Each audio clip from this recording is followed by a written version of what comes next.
Como é possível, eu pergunto, alguém gravar vídeo cheio de ódio, alguém gravar vídeo incitando ao ódio, falando da necessidade de destruir a dignidade humana, de incitar a violência e ao mesmo tempo posar de defensor dos preceitos evangélicos? Ou seja, eu uso o evangelho e uso a vida de Jesus, a quem eu digo seguir, para defender a violência, a tortura, a pena de morte e a destruição das pessoas. Adapto Deus ao meu universo moral. E aí o Deus customizado tem seu aspecto mais trágico. Faço Jesus defender a pena de morte, sendo que ele sofreu a pena de morte. Defendo a tortura em nome do bem, quando o supremo bem foi torturado. E excluo pessoas que não mereceriam a misericórdia ou a compaixão em nome do Deus da misericórdia e da compaixão. Será que essas pessoas, que eu estou chamando, entre aspas, homens de bem, leram o mesmo evangelho que eu li? É a eliminação da culpa provocada por alguns religiosos e por alguns discursos religiosos que torna esse tipo de religioso problemático, sem generalizar.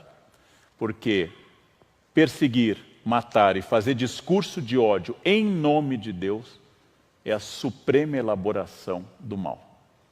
Porque eu torno o ódio uma virtude, a exclusão um mérito, e torno o combate ao outro um dever ditado por Deus.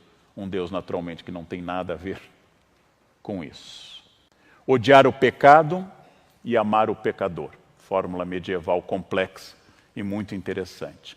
Eu odeio que você seja um ladrão, porque roubar é errado, fere aos princípios básicos da sociabilidade. Eu odeio que você roube e vou fazer de tudo dentro da lei e dos direitos para que você pare de roubar, porque é errado roubar. Porém, eu não te odeio porque você é um ser humano. Eu odeio o ladrão, não simplesmente o ser humano que rouba. Preceito medieval que foge à nossa ideia de bandido bom é bandido morto. Porque bandido bom é bandido morto é uma frase do paganismo. É uma frase daqueles que não conheceram a Jesus. É frase de um romano sem batismo, de alguém que jamais teve contato com o evangelho e desenvolvia a ideia de que a justiça é a punição e a eliminação de quem eu considero desviante. O curioso não é a incoerência natural de todos nós, de mim, de qualquer pessoa, mas é afirmar a violência em nome de Jesus. Isso é o mais extraordinário. Sabe que o ódio e a violência são condenados de forma explícita e direta no Sermão da Montanha, núcleo duro do cristianismo. Que Jesus recriminou o impulso de Pedro, que ao cortar a orelha do soldado romano, Cristo restaurou essa orelha e anuncia ao apóstolo: aquele que usar a espada será punido pela espada. Aquele que empunhar a arma será castigado pela arma. Eu não vim trazer a espada, eu vim trazer a paz. Princípio magno do mestre, horas antes de ser torturado e morto. Pela natureza da encarnação de Jesus e de sua morte sob tortura, todo e qualquer cristão nasce com a obrigação de ser inimigo da tortura e da violência. Porque, afinal, Jesus foi torturado e condenado à morte, de forma injusta. Todo corpo humano faz parte do corpo de Cristo. Princípio teológico comungado por quase todas as expressões cristãs. Logo, qualquer tortura em um ser humano, independente da ação que ele tenha cometido, independente da sua orientação ideológica, é uma tortura no corpo de Cristo, que revive a cena daquele homem atado a uma coluna sendo chicoteado, coroado de espinhos e levando tabefes e cusparadas dos soldados. A tortura é oposta ao cristianismo. Mas, óbvio, foi cara a muitos momentos das instituições que se dizem cristãs e a muitos que hoje se consideram cristãos. Elogiar a tortura é o gesto mais poderoso para dizer que eu sou inimigo de Cristo, inimigo da fé.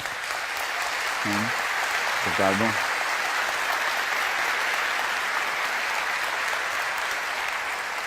Não que a Bíblia, especialmente o Novo Testamento, proíba qualquer tipo de punição, mas proíbe a destruição do humano. Mesmo que eu tenha que reter alguém para que não seja um perigo social, isso deve ser feito com respeito. Mesmo que a pessoa tenha errado como adúltera, eu não tenho que dizer, atirem à vontade a pedra, porque ela não é uma pessoa de bem. Jesus diz, quem não tiver pecado, atire a primeira pedra. Os homens de bem, entre aspas, porque naturalmente há homens de bem, há mulheres de bem, há pessoas de bem, de fato, mas eu vou usar essa expressão no sentido usual das redes sociais. Os homens de bem proclamam que os direitos humanos são para os humanos direitos. Frase contraditória, que eu ouvi várias vezes. Chamamos em filosofia isso oxímoro, contradição em termos. Ou seja, se são direitos humanos, pertencem a todos os humanos. Pertencem inclusive aos políticos. É tão radical essa frase, que nós devemos dizer que todo senador tem direitos humanos. Todo deputado, todo presidente tem direitos humanos, porque ele é inerente à espécie humana. Não há direitos humanos porque eu pago impostos. Não há direitos humanos porque eu, Leandro, trabalho 14 a 16 horas por dia. Eu não tenho nenhum direito a mais do que a pessoa que não trabalha. Todos temos direitos humanos. Todos.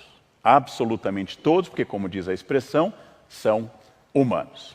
Com isso, nós temos que pensar que esses achismos, esses truísmos, que entram em conflito aberto com a vida de Jesus, que afinal, se alguém se deu ao trabalho de ler os 4 evangelhos, a frase é absurda. Jesus escolheu preferencialmente pecadores, desviados da sociedade, e fugiu dos doutores da lei e dos homens de bem da sua época. Jesus procurou as pessoas excluídas, os publicanos, as prostitutas, a adúltera, e disse que viera para eles e não para os que não precisavam de salvação.